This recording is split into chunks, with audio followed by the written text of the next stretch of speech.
Hi, welcome to the channel, and welcome to another installment of our Masterclass series. This is a series of videos where I am joined by a high-level Pokemon player or players to discuss a Pokemon archetype or element of gameplay they're particularly proficient at or with. These videos should hopefully serve as an educational resource for the VGC community as a whole for older and newer players alike. This time we're joined by Alex Underhill to talk about Gothitelle. So, Alex, why don't you introduce yourself and then we'll get into talking about what makes Goth so good? All right. I'm Alex Underhill. I've been playing VGC for about, a little over 10 years now. And I've won three regionals over the course of my career, as well as plenty of other top cut finishes and such. And some of those have been using Gothitelle, so that's why I'm here to talk about it and explain some of the strengths, weaknesses of this Pokemon. Absolutely, man. Yeah, it's a really interesting Pokemon because it is quite unique. Yeah, we will get into why, but let's get straight into the slides. So, what makes Goth good? Right. So I think with Gothitelle, obviously the main draw, maybe not the only draw, but probably is the ability Shadow Tag, right? Like we wouldn't be talking about this Pokemon if we weren't talking about its ability. And over the years, it's gotten some buffs to its move pool so that it can use some more strong moves. To pair along with that ability Shadow Tag, mainly looking at Fake Out. I know that it didn't always have Fake Out until I believe the Sword and Shield era. But even then, it was still just a Pokemon that a lot of players would use on their builds in VGC because you lock them in. And I think what's really cool about Shadow Tag for VGC is that you're trapping in both of the opposing Pokemon. Whereas like in singles or something like that, Shadow Tag it's still banned over there because there's like very crazy things you can do. Just with like trapping and tricking like a choice scarf or something like that. But over here in VGC, you can put Gothitelle next to something that maybe is good against both of the opposing opponent's Pokemon and lock them out of the game. Yeah, man, for sure. Yeah, it's a really scary ability, and like you say, it's synonymous with a couple of archetypes, and we'll get to Perish, but yeah, really Right. broken ability, and like you say, it's limited distribution. It's really just Gothitell's the only legal user at the moment, and I'm sure like Mega Gengar will come back at some point, but yeah, really, they don't give out very readily, and that's for a reason, I think. Um, hmm so It's the only ability with a trapping effect that doesn't have any drawbacks. So yeah, Mega Gengar saw incredible uh, runs in the formats that it was legal in. Maybe not so much Wobbuffet, though I actually did consider Wobbuffet for Worlds at one point with some very goofy strategies. But yeah, you don't really see the same level of success from things like Arena Trap on Doug Trio or Trapinch or whatever. Or the same can be said for the steel one, Magnet oh, Pull. Magnepo, yeah, Magnet yeah. Pull. That one doesn't quite have the same level of power either, as it's a little bit more specific. Yeah, for sure. So then the other points we sort of went over, like you've already spoke about the move pool, like pure psychic. It's not like the best type. It's not like a fairy type, but it's solid. It's yeah, hmm and then yeah, and I was looking, doing the research for this video, and like I've always known it to be quite bulky, but it's like the defense is the 95 110, which is yeah, it's really bulky. hmm it's got like above, like maybe like average bulk. Like it's a Pokemon that if you're investing in the points, it's gonna survive an attack.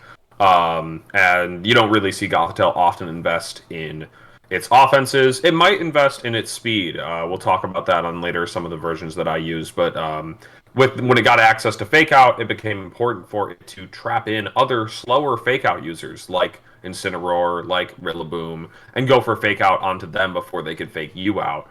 And so sometimes it would use the speed investments, but otherwise it's got like a pretty good amount of bulk. And then yeah, the move pool while we're on that subject is pretty wide. Definitely a lot of moves that can pair with that ability. Taunt, one of the strongest ones at disabling a support Pokemon that also can't switch out. Fake Out, really good. Trick Room, also really good if you can keep them on the board while you are setting it up, trying to find yourself in a spot where you can set up Trick Room uncontested because your opponent has positioned poorly.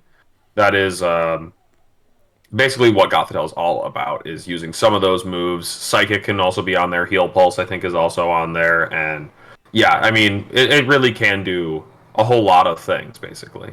For sure. And like I think the point about the bulk is like it usually plays into that with its items, but it can actually use a lot of items. I saw like looking up the sort of some of the examples, I saw Sash, I've seen citrus, goggles, lefties, like so it does have a decent amount of items it can hold.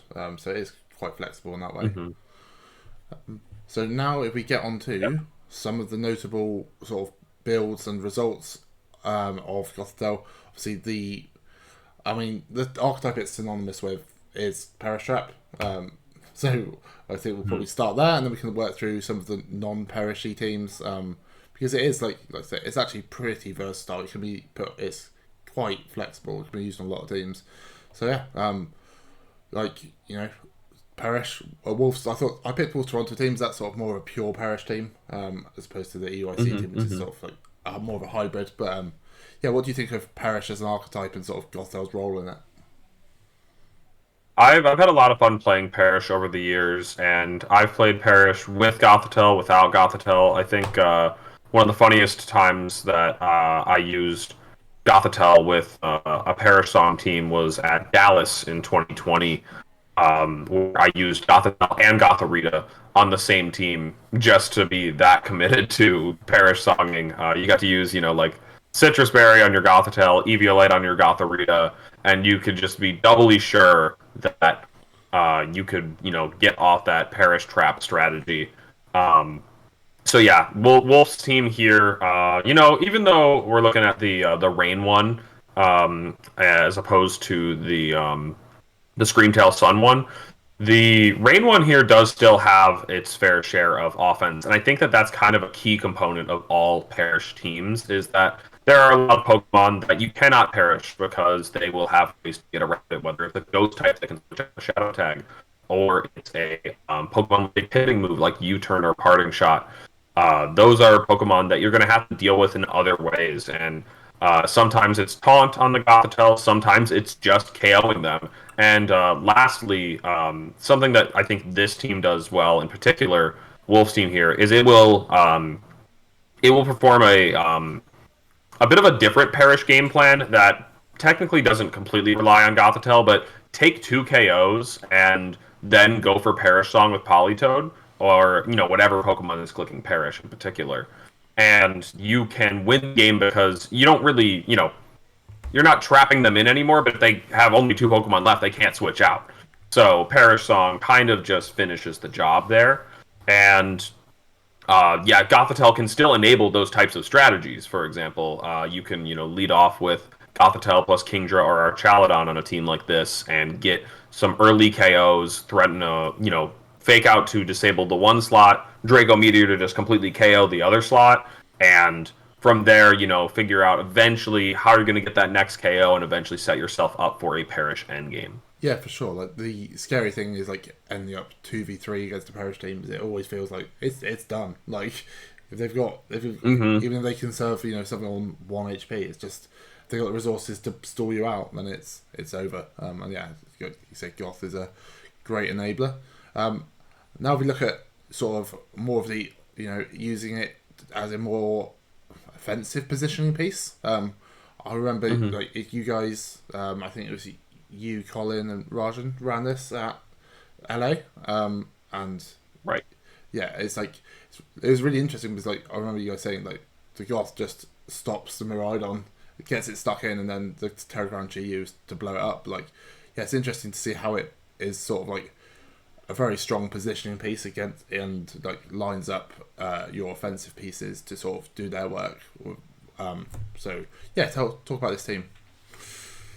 Right. So, I mean, the two things that you'll see in common with this one and the Wolf team that we already looked at so far is that they are both looking to use pivot moves around Gothitelle. The other team had like Parting Shot on the Incineroar, and this one has Volts on the Raging Bolt. And then they also have Weather that they are looking to keep in control of. And so, yeah, when you're playing against a team with an opposing Weather, it can be a little bit annoying. Do you lead with your weather Pokemon and try to press for an advantage early? oh no, they led with their weather and they're slower, they have weather control, how do I get back into position? Well, what you want to do is just try to find their weather Pokemon on the field and then, switch in yours afterwards when they can't switch because of Gothitelle Shadow Tag. So it's really that simple. And the games might have a little bit more depth to it, but it gives you an easy way to press for an advantage. And so yeah, this team going into LA, I was just thinking. Gothitelle is a little under-respected right now. We're in a format where we thought Shadow Rider was going to be top dog, and it ended up being just like a solid pick. It ended up winning the tournament, of course. But the team wasn't without its ways to deal with it. You have like Flutterman and Chi-Yu that can both outspeed it. That can enable your Pokemon to outspeed it. Even Gothitelle could, Terra Dark and foul play it. But regardless, I think that is another key element of Gothitelle teams is that you got to be ready to deal with ghosts. You got to be ready to deal with ghosts because that is going to be the Pokemon that your opponent is likely to put in front of Gothitelle. Gothitelle doesn't do that well with ghosts itself. They are going to be immune to the fake out. They are going to be able to switch out of the shadow tag to reposition if they do want to. So, yeah, that's a very key element of Goth teams. For sure. Now we'll look at so we've got Alex Gomez's Barcelona team, which is sort of a hybrid Perish team because it's got a Perish on Screen Tail, but like the Goth sort of works on the non-Perish mode as well, I would say. Mm-hmm. Yeah, so this one, I would say what this one does best compared to some of the ones that we've looked at so far is that it just kind of uses the classic like fake out plus or Shifu combination that we've seen do well through all of Scarlet and Violet. But Gothitelle can do that too with a little bit of an extra bonus that, if your Pokemon is KO'd by Surging Strikes, you can't switch it out. It's just kind of stuck there, and you can't protect it either to even buy yourself a turn. Urshifu's going to hit you through that, so pairing Gothitelle with Urshifu can go a long way for that reason. And then, yeah, we still see some of the other elements that we were talking about on previous teams, like U-turn on Landorus to help maintain that trap. That's something that the Perish teams are going to want to do in particular, is have the ability to set up Perish Song with your Gothitelle on the field, and then, maybe protect your Gothitelle, bring in something with a pivot option, and then switch Gothitelle out, removing the Perish from both of your Pokemon, both your Perish Song user and your Gothitelle. And now this pivot Pokemon can U-turn back into the Gothitelle, maintaining the Shadow Tag while keeping it safe from getting KO'd or perishing itself. Yeah. No, it's a really cool team, and I think another thing that's quite cool is if they position badly and you've got your Volcarona and your Gothitelle and they've not got anything to hit the Volcarona, you can just set it up for free. And you can spiral out of control if they've not got anything to hit it and they're stuck with their board state with the Goth. So yeah, I think it leans into a lot of Goth strengths, like you say, and in a different way to the more full on Perish teams. And next we're going to move on to another of your teams. This is your Milwaukee 23 team. First time seeing a sash on a Gothitelle, which is interesting. So talk to us about this one. So I do want to bounce back to talking about the previous three teams before we move on to talking about my Milwaukee team, because something that I noticed that we hadn't mentioned yet that all of these teams have in common is Encore. And it's on 3 different Pokemon, so it really just goes to show that it's a strong move no matter how you're building your Gothitelle team. Encore, it can kind of lock your opponent out of the game, and sometimes a better thing to do than taking a KO or setting up even like some kind of Perish Trap position is to just Encore some Pokemon on their team into a bad move, whether it's like Nasty Plot, Protect, Swords Dance, whatever. If you Encore them, it kind of creates a dead slot, and that from there they can't switch out, they can't click anything else. You can go for you can turn the game into a 2v1.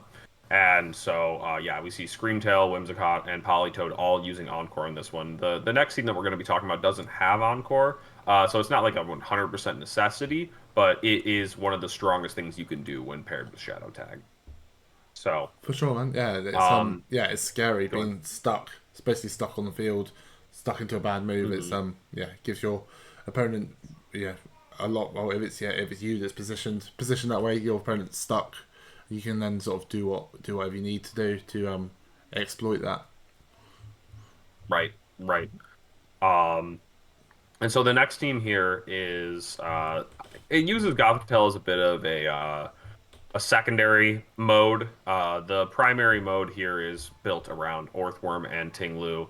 As an aside, unrelated to Gothitelle, this is probably my favorite team I've used in Scarlet and Violet, even more so than, the team I won Portland with or anything else. This is the most fun I've had playing Pokemon in years.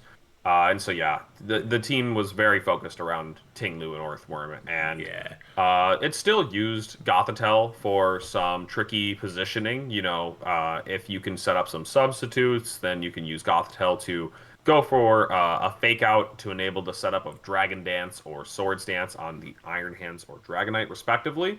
And yeah, the team could do some pretty tricky and crazy things. But yeah, I would say that like Gothitelle was just here as a option, definitely, and also like a scary team preview threat because, yeah, for the like what we've talked about with Gothitelle so far is it limits your options very heavily, so you cannot mess up against Gothitelle at all. And so if you are worried about Gothitelle in the lead, you might have to lead something very particular, and that can be something you can exploit as the player using the Gothitelle team. Absolutely, yeah. And like, yeah, this is a cool team. I am also an Orthworm enjoyer. I think the first ever DM I sent you like 3 years ago was like, how do we use your Orthworm in this format? It's like it's a cool model. I know you've had success with it. Yeah, back to Goth. We can look at Justin Karras' Charlotte winning team. This one's it's the first time I've seen Thunderwave on it, which is another interesting tech move. Right. And this is great for trapping in stuff just for it to get nuked by either the Great Tusk or the Specs Flutter. So yeah, it's a really cool team. I know it was a long time coming, Justin winning a regional. But yeah, I think this is quite a unique team in that meta as well. Yeah, and the nicknames are almost more timely now than they were back then. It's kind of funny. Yeah, But literally just as we speak. What I will say about this one, and what the main takeaway from this one is that Gothitelle pairs very well with like some hyper offense pieces. We saw that a little bit on the Koraidon team that got top 8 at LA earlier.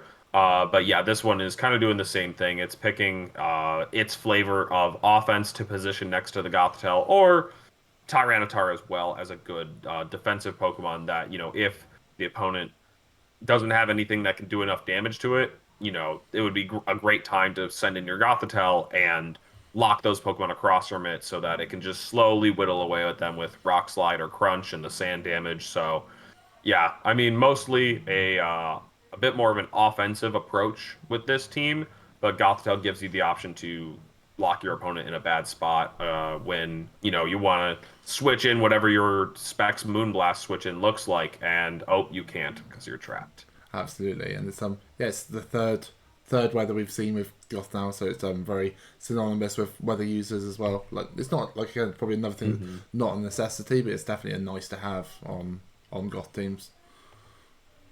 And then we got a couple of classics. The World's 2011 winning team, so it's got 2 World Championships.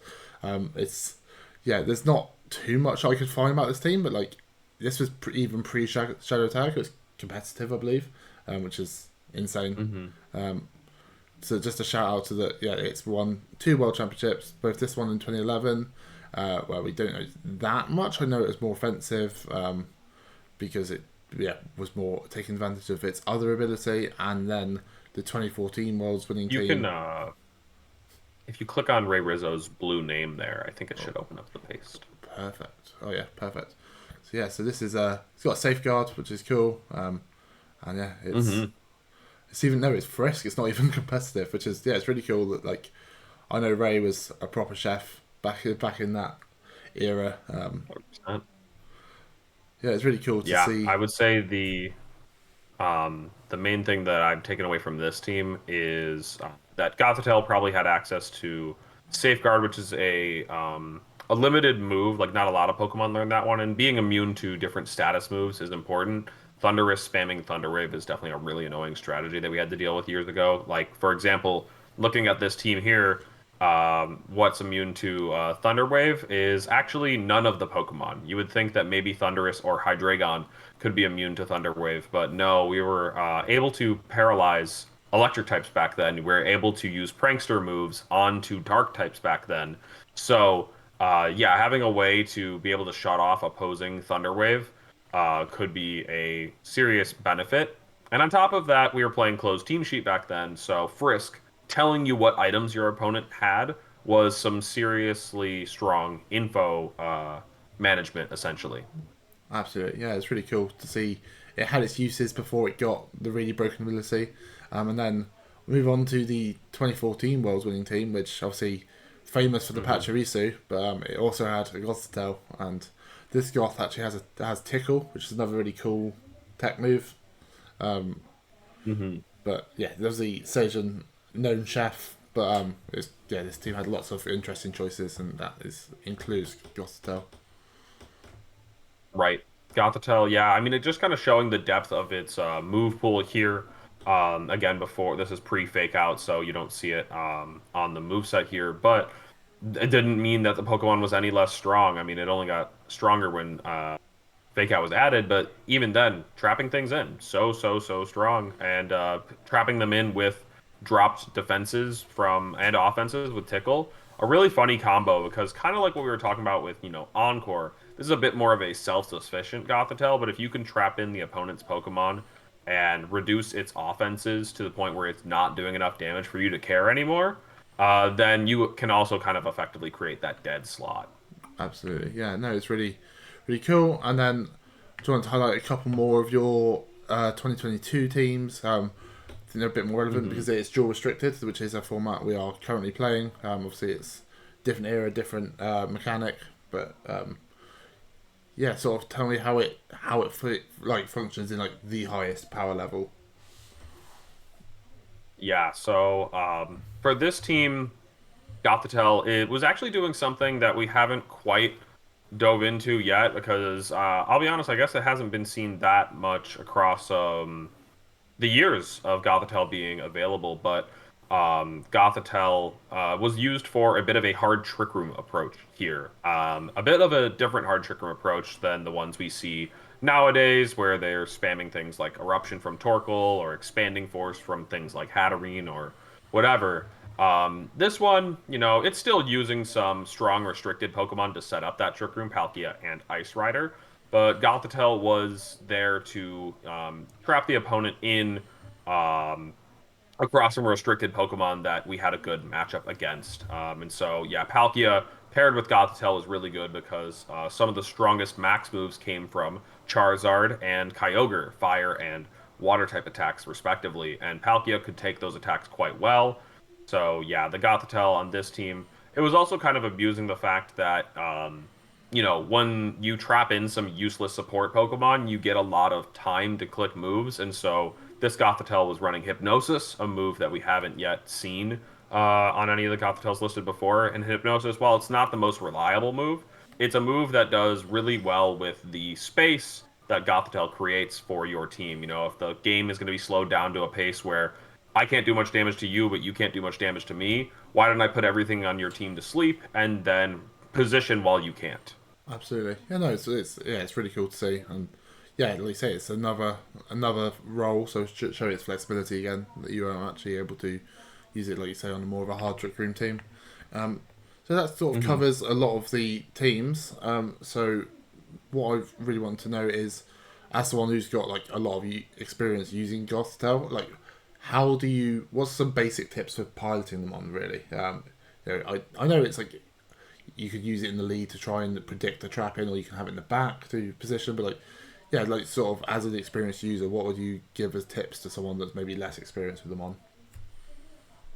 I would say that the thing that Gothitelle gives you the most control over is a good idea as to what your opponent's options are in the matchup. And you should be able to identify that in any, matchup with or without Gothitelle. But Gothitelle really kind of like makes your opponent hyper aware of what they have to lead, what they have to bring to the matchup, because if they don't position properly, they will get rolled over pretty easily. And so, especially in the open team sheet era now, playing with Gothitelle, gives you the option to just like look through what are their counterplay options to something like Shadow Tag. Do they have pivot moves? Do they have Terra Ghost?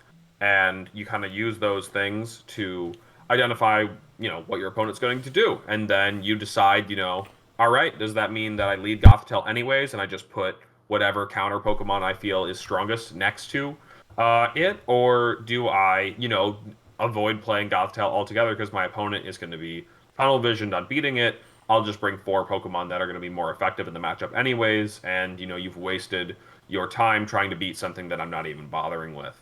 So I think that it's important to realize that it does give you a serious edge in team preview and game planning because it's going to limit their options so much more than yours when you have the option to just completely avoid it if you want.